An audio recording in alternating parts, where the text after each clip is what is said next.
جس سے ہمارے اندر یہ احساس پیدا ہوتا ہے کہ بھوک کتنی بڑی آزمائش ہے اور بھوکا رہنا کتنا مشکل ہو جاتا ہے۔ ہم اس وقت جو ہے وہ 3-4 بج رہے ہیں اور میں اور آپ دیکھیں ہم کس جگہ پہ کھڑے ہیں۔ ہم نے صبح خوب جی بھر کے کھایا تھا، لیکن اب ہم جو ہے وہ شام تک جو ہے وہ بھوک کی کیفیت محسوس کر رہے ہیں۔ یار ہم نے تو صبح بھی جی بھر کے کھایا تھا، شام مغرب کے وقت بھی ہمیں جی بھر کے کھانے کو میسر آئے گا، لیکن ذرا ان لوگوں کا بھی تو خیال کیجئے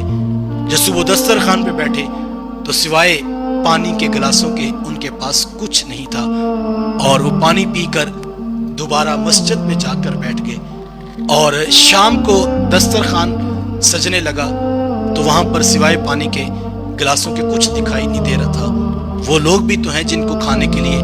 نان شبینہ بھی میسر نہیں، ہمیں ان کی طرف بڑھنا ہے۔ ہمیں یہ احساس اس لیے اجاگر کیا گیا ہے، بڑی مشکل ہے یقین جانیے، بھوک بڑی آزمائش ہے۔ ہمارے ایک دوست ہیں تو وہ ان کے گھر کوئی کام کرنے والی خاتون آتی تھی تو اس کے ساتھ چھوٹی بچی بھی آ جاتی۔ یہ بات 3-4 سال قبل انہوں نے سنائی مجھے، لیکن میں جب بھی اس عنوان پر آتا ہوں تو یہاں رک جاتا ہوں اور میرے آنکھوں کے سامنے وہ ایک منظر سا گھوم جاتا ہے۔ تو وہ کہتے کہ وہ 8-9 سال کی بچی بھی اس کے ساتھ کام کرنے آتی، تو میرے گھر والوں نے کہا کہ یہ بچی کو کھانا دے دو، تو اس کی ماں کہنے لگی باجی اس کا بھی روزہ ہے۔ تو میں نے کہا یہ 8-9 سال کی بچی ہے تو اس کے اوپر تو روزے فرض ہی نہیں ہوئے، تو اتنا سخت روزہ 16-17 گھنٹے کی بھوک ہے تو آپ نے اس کو کیوں روزہ رکھوایا ہے؟ تو کہتے کہ اس کی آنکھوں میں ہلکی سی نمی آ گئی، اور وہ کہنے لگی باجی ان کو فرق نہیں پڑتا، ان کے پورا سال ہی روزے چلتے ہیں، کبھی کھا لیا اور کبھی نہ کھایا، کبھی میسر آیا اور کبھی نہ آیا، ہستی پلکوں کے نیچے غم بھی پلتے ہیں، مگر کب کوئی دیکھتا ہے اتنی گہرائی میں۔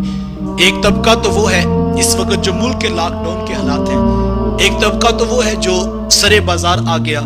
اور آپ نے راشن گاڑی سے دیا تو انہوں نے قبول کر لیا، ان کو بھی دیجئے، میں نیت پر کسی کے فتویٰ نہیں دیتا، لیکن یہ یاد رکھیے گا اصل آزمائش اس کی ہے جو سفید پوش ہے، جو خوددار ہے اور جو کسی سے جا کر یوں ہاتھ نہیں پھیلا سکتا، اس کا گزارا بہت مشکل ہے۔ وہ مصلی پہ بیٹھ کے اپنے رب کو اپنی دل کی کیفیت سنا کے اٹھ جاتا ہے۔ پچھلے سال تو ہم یہ کہتے تھے کہ اللہ بھلا کرے یہ سوسائٹیوں کے اندر افطار کے دسترخوان سجانے والوں کا، چلو کوئی محلے والا اپنے محلے میں عزت سے نہیں کھا سکتا تو وہ کسی دور دراز سوسائٹی میں جا کر اپنے 2 بچوں کو سائیکل پر بٹھا کر جو ہے وہ وہاں پر سر جھکا کے کم از کم پیٹ کی بھوک مٹا کر واپس پلٹ آتا تھا، لیکن اس موسم میں تو اب وہ دسترخوان بھی کہیں پر نظر نہیں آ رہا۔ تو میری اور آپ کی ذمہ داری اس حوالے سے اور بھی بڑھ جاتی ہے۔ قرآن نے ہمیں واضح کہا تھا اے مخاطب ان کو تلاش کر جو لوگوں سے لپٹ لپٹ کر سوال نہیں کرتے، جو آ کے ڈنڈورا نہیں پیٹتے، جو آ کے دروازہ نہیں کھٹکھٹاتے، جو یہ نہیں کہتے ہمیں بھوک لگی ہمیں بھی کھانا کھلاؤ۔ کہا مخاطب تو ان کو تلاش کر۔ یہاں ذہن میں سوال پیدا ہوا تھا کہ مالک جب وہ مانگتے نہیں ہیں، جب وہ بتائیں گے نہیں تو ہمیں کیسے پتہ لگے گا یہ بھوکے ہیں؟ تو قرآن نے بڑا خوبصورت جواب دیا، کہا اے مخاطب تو ان کو ان کے چہروں سے پہچان لے گا۔ بھوکے کی آنکھیں تجھے بتائیں گی یہ بھوکا ہے، اور پیاسے کا چہرہ تجھے بتائے گا یہ پیاسا شخص ہے، اور یہ مجبوریوں کا مارا تیرے سامنے کھڑا ہے۔ سب سے پہلے میں اور آپ اپنے بہن بھائیوں میں، اپنے اعزاء و اقربا میں، اپنے رشتہ داروں میں، اپنے ملازمین میں، اپنے دیگر جو ہے وہ وابستہ لوگوں میں تلاش کرے کون کون لوگ ہیں جن تک مجھے اور آپ کو پہنچنا چاہیے۔ اپنے وسائل دیکھیے، اپنی طاقت دیکھیے، اپنی استطاعت دیکھیے، اور پھر ان لوگوں تک عزت اور خودداری کو پیش نظر رکھتے ہوئے رات کی تنہائیوں میں ان تک پہنچا دیجیے۔ یہاں علماء نے یہاں تک مسئلہ لکھا ہے کہ اگر آپ کو پتہ ہے ایک مستحق شخص ہے اور اس کو ایون یہاں تک کہ زکوٰۃ بھی دی جا سکتی ہے، لیکن اگر اس کو کہیں گے زکوٰۃ کے پیسے ہیں، وہ عزت دار ہے، خوددار شخص ہے، وہ نہیں قبول کرتا، تو میرے حضور کا دین مجھے یہاں تک اجازت دیتا ہے کہ تم اپنے گھر بیٹھ کر ان پیسوں پر زکوٰۃ کی نیت کر لو، اور تمہیں اس کو بتانے کی ضرورت نہیں، تم اس کو تحفہ کہہ کر بھی دے سکتے ہو۔ اس سے ہوگا کیا؟ تمہاری زکوٰۃ ادا ہو جائے گی، تمہارے رسول کے غریب امتی کا بھرم رہ جائے گا۔ مجھے تو دین یہاں تک چلے جانے کی اجازت دیتا ہے، مجھے اور آپ کو اس پر غور کرنا ہے۔ سادہ سی بات میرے استاذ مکرم فرمایا کرتے ہیں، آپ فرماتے بیٹا میں تمہارے بچوں کے ساتھ پیار کروں تو تمہیں اچھا لگوں گا نا، تم میرے بچوں کا منہ چومو تو مجھے اچھے لگو گے نا،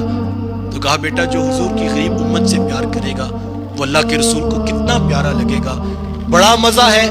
بڑے بڑے افسروں کے ساتھ بیٹھ کر افطار کرنے کا, بڑا لطف ہوگا جو ہے وہ شاہی دسترخوان پر بیٹھنے کا, بڑا لطف ہوگا M N A M P S اور وزیروں کو اپنے ہاں بلا کر افطار پر بٹھانے کا. لیکن کبھی ہو سکے تو اپنے مالی, اپنے چوکیدار, اپنے ملازم, اپنے کلرک کو بھی بلا کر, صرف خاص انہی 8-10 لوگوں کو بلا کر اگر آپ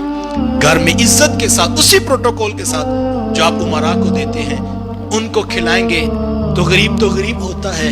جو دعا اس کے دل سے نکلتی ہے پھر وہ اسی کے دل کا خاصہ ہوا کرتی ہے. مجھے اور آپ کو اس کے اوپر غور کرنا ہے اور یقین جانیے بانٹنے کا موسم ہے. میرے حضور علیہ السلام نے قسم اٹھا کر فرمایا تھا میں اللہ کی قسم صدقہ کرنے سے مال کم نہیں ہوتا, مال بڑھ جاتا ہے. یہ بانٹنے کا موسم ہے اور اس موسم کے اندر حضور علیہ السلام کی حدیث میں آتا ہے اللہ اکبر, حضور فرمایا کہ جو شخص اپنے ملازم سے, اپنے ماتحت سے, اپنے نوکر سے کوئی بوجھ ہلکا کر دے, تخفیف کر دے, نوکری کے گھنٹے تو اس نے کہا چلو آپ 1 گھنٹہ روزے ہیں تم بھی زیادہ ریسٹ کر لیا کرو, چلو یہ تمہارا بوجھ کم کر دیتا. کوئی بھاری کام تو اس نے کہا یہ رمضان کے بعد کر لیں گے, ابھی ان دنوں میں یہ سمپل روٹین چلنے دو. حضور فرماتے اگر تم نے اس کے اوپر سے بوجھ کم کر دیا اللہ کل تمہیں بخشش و مغفرت کا حصہ عطا کرے گا. یہ عمل میں اور آپ پیش نظر رکھیں, جو کسی کے لیے کر سکتے ہیں بانٹنا شروع کیجئے, رب عطا کرنا شروع فرما دے گا.